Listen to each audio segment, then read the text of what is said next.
Pupil by Stephen King. So it is October, and you know what that means. It is the time for reading books which are rather opposite to the spooky season. And even though this is not technically a work of horror, it is still a Stephen King book, so I'm going to say it fits. Now, I have read a lot of Stephen King's books, some good, some middling, some bad. But this book, Apt Pupil, I found to be somewhat unique out of all the books of his that I have read, tonally at least. It actually kind of surprised me a bit, but I will try my best to explain why that is. But first, let's talk about what Apt Pupil is actually about. What is the story that this book tells? Or actually, before that, just for some background and context, Apt Pupil was initially published in the early 1980s in that rather knockout collection that Stephen King put out entitled Different Seasons, which also included such works as The Body, which was adapted into the rather stellar film Stand By Me, and Rita Hayworth and The Shawshank Redemption, which was adapted into the also stellar film The Shawshank Redemption. Apt Pupil is often referred to as a novella, as those other works are, I believe. However, I don't think it actually is a novella. I think this actually is a full-length novel, just kind of on the shorter end of things, but I guess that's really neither here nor there. Apt Pupil was itself adapted into a film in the late 90s with Brad Renfro and Ian McKellen, I believe. I myself have not seen that film, so I can't comment on it. Although I've heard that they toned it down quite a bit, because that again is kind of the thing that really caught me off guard a little bit with this book, is some of the content of it. But like I say, we're getting to that. Anyway, back to what this story is actually about. So it's set in the 1970s, and the main character is Todd Bowden, a teenage sociopath who discovers that an old man who lives in the neighborhood with him, whose name is ostensibly Arthur Denker, is actually a wanted Nazi war criminal whose real name is Kurt Dusender. Kurt Dusender was at one point the commandant of a concentration camp, and Todd confronts him with his knowledge of this guy's past, but he's not out to turn him in or collect any kind of reward or even blackmail him, financially at least. Oh no, Todd, like I say, is basically a teenage sociopath, and he is into that shit. So he uses his leverage to extort Dusender into basically becoming kind of his playmate or plaything, to regale him with various stories from Nazi Germany and all the atrocities which he oversaw and was a part of. And they kind of develop this like love-hate frenemy kind of relationship. And the book covers actually a few years worth of time, I believe, and Todd grows throughout the story, and eventually Todd's grades start slipping in school, and so he has to have Dusender impersonate his own grandfather in order to kind of weasel his way out of a rather consequential parent-teacher conference. But as Todd grows, he and Dusender also begin indulging in their darkest desires and their darkest inclinations by independently murdering some winos and vagrants in their town in order to appease the demons of their own twisted psyches. And eventually, Dusender has a heart attack while murdering a vagrant, and he has to have Todd's help, and then things get out of pocket a little bit, especially when Dusender is placed in a hospital room, quite coincidentally, with a Jewish man who was at one point an inmate of the concentration camp, which Dusender was the commandant of. And so ultimately Dusender is found out, which means Todd is sort of found out, because now it's known that he had a link to this war criminal, even though he tries to play it down and is like, I didn't know he was a Nazi. But then some other stuff comes out. Todd is eventually more or less discovered, and ultimately it culminates in a pretty grim finale. Uh, and that's the book. So that is the story of Apt Pupil. So let's talk about the technical qualities of the book. Let's start with the writing because, I've said it before and I'll say it again. Stephen King is not the best prose stylist. But honestly, I found Apt Pupil to be pretty good in that regard. It's not going to win any awards for beauty. It's not like Proust or anything or Nabokov, but it's not as corny as it can be in some of Stephen King's books. He generally seems to limit the amount of pop culture references and kind of cringy metaphors that he has been known to make sometimes.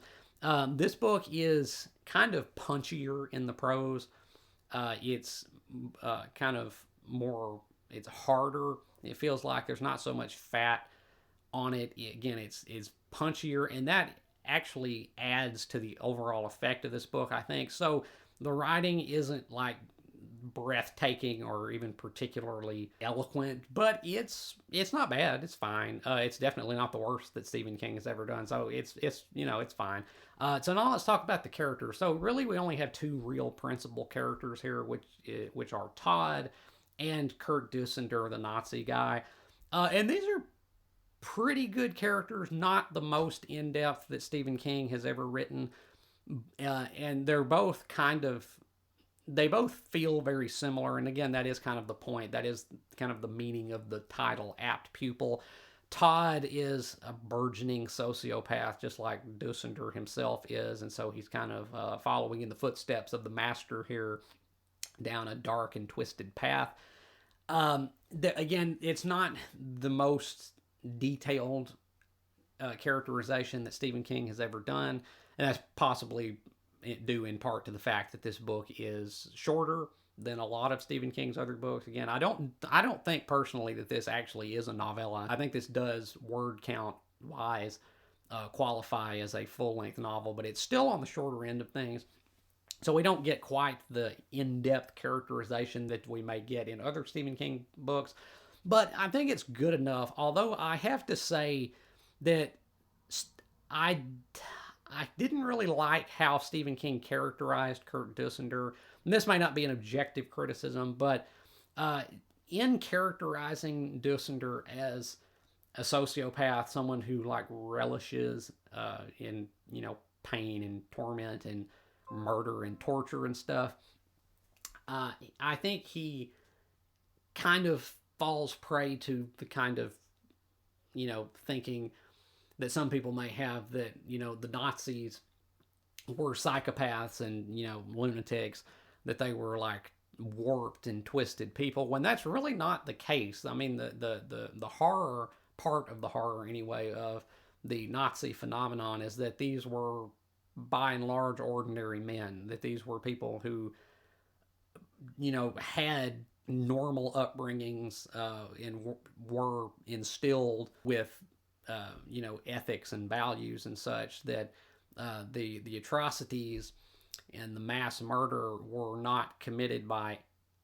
deviants and abnormal people. They were committed by just everyday people like you and I. That's kind of the horror of the Nazi phenomenon, is how twisted normal people can become.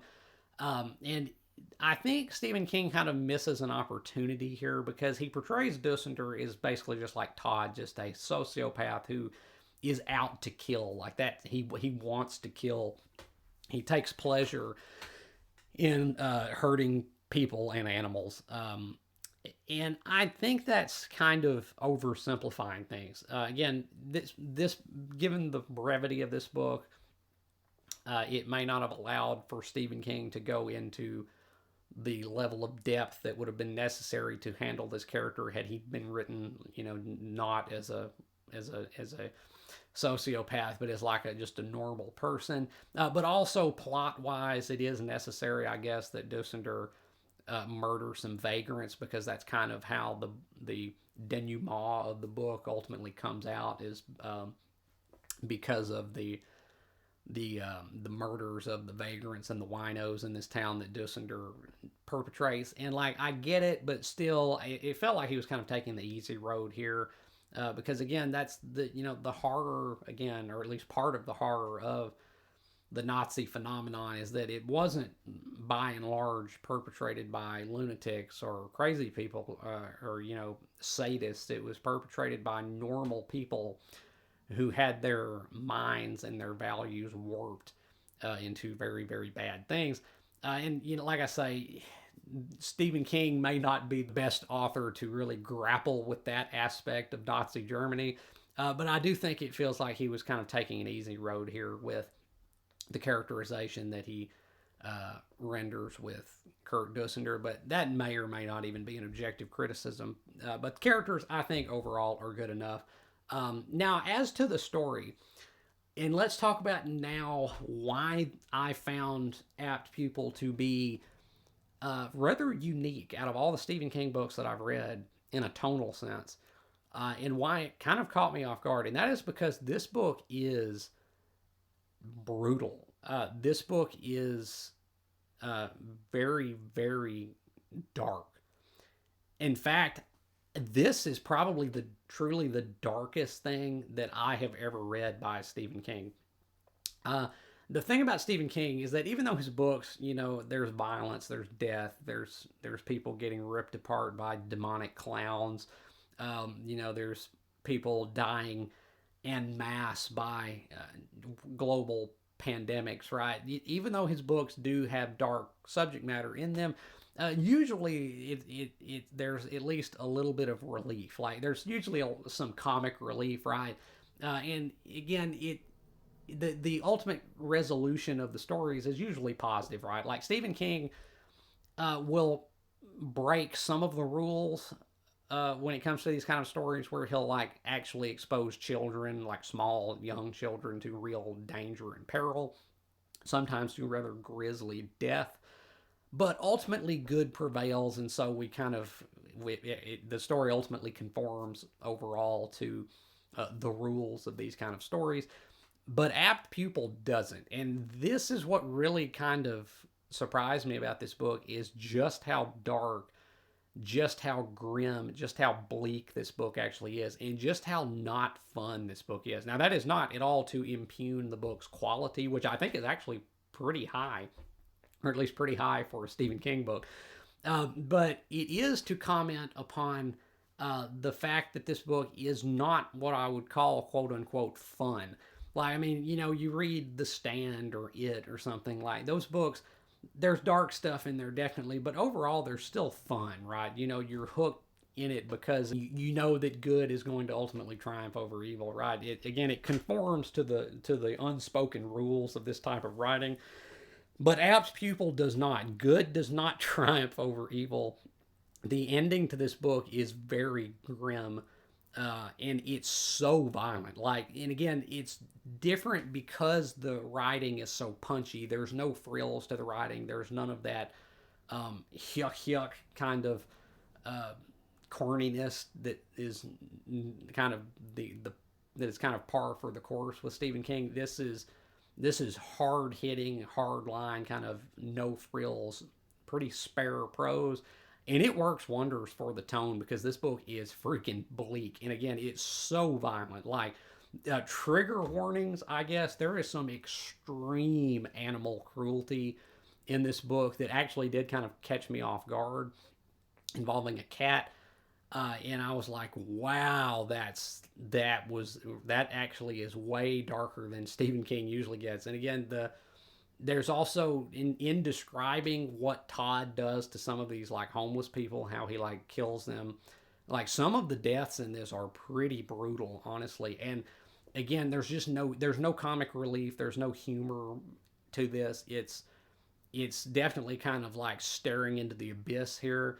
And I have to say, the effect of this was quite striking because this book stands apart from pretty much all the other books by Stephen King that I've read in that it is uncompromising, it is unsparing, it is very, very tonally distinct from basically, again, anything that I've read by him else. It is grim, bleak, just insanely dark and brutal, and it doesn't compromise. It doesn't deviate. It plays it out like that to the end, which is very, very grim. And I gotta say, even though this wasn't the most enjoyable thing that I've ever read, or at least by Stephen King, I gotta tip my hat to it. This is definitely kind of apart from most of his other works, if not all of his other works, and I'll commend it for that. He was definitely going for something that was very, very vicious. Like that is the real, that's the overall like tone to this book, is it is vicious, and it really is. And that's why I think, again, I haven't seen the movie, but I've heard that for the film that it's very toned down, and like it would have to be, because like some of this stuff I don't know that you could even show on screen really, or at least not without some kind of like triple X rating or whatnot. But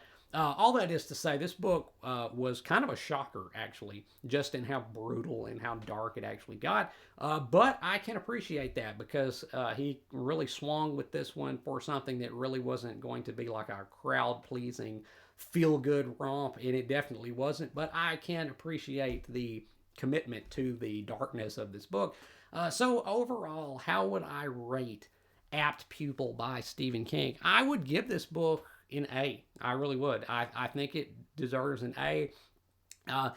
The reason why it doesn't get a full-on A plus, like unqualified, is because I do think that the character of Dussender was kind of taking the easy road in as regards that characterization, but also the way that things come out towards the end, there may have been a little bit of contrivance in there. Maybe just a teensy bit. It was maybe a little contrived how everything kind of just like compounds and snowballs into this rather spectacular finale. But that aside, this is a really solid book, honestly. And again, it's so different in tone from anything else that I've read by Stephen King. So yeah, I'm giving it an A. I really am. It may stick with you, honestly, just because of how vicious it really is. So yeah, Apt Pupil getting an A from me. So Apt Pupil by Stephen King. Have you read the book? If you have, let me know down in the comments what you thought about it. If you haven't read Apt Pupil, I could recommend this, but definitely know going in that this is quite a bit darker than most of Stephen King's other books, and darker in a very real world way, because there's nothing fantastical about this book. It's very it's very gritty in its subject matter. It feels like something that could be ripped right out of the headlines, but it's a quality work. It is, and I have to commend Stephen King for it. So yeah, I could recommend it to the Stephen King fans out there. If you're not a fan of Stephen King, I don't know if I would recommend starting with this, because it's kind of atypical in a way of his work, but quality work overall. So like I say, I could recommend it. And as always, if you have enjoyed anything you've seen or heard here today, remember to hit that like button and subscribe. I would really appreciate it. And until next time, peace.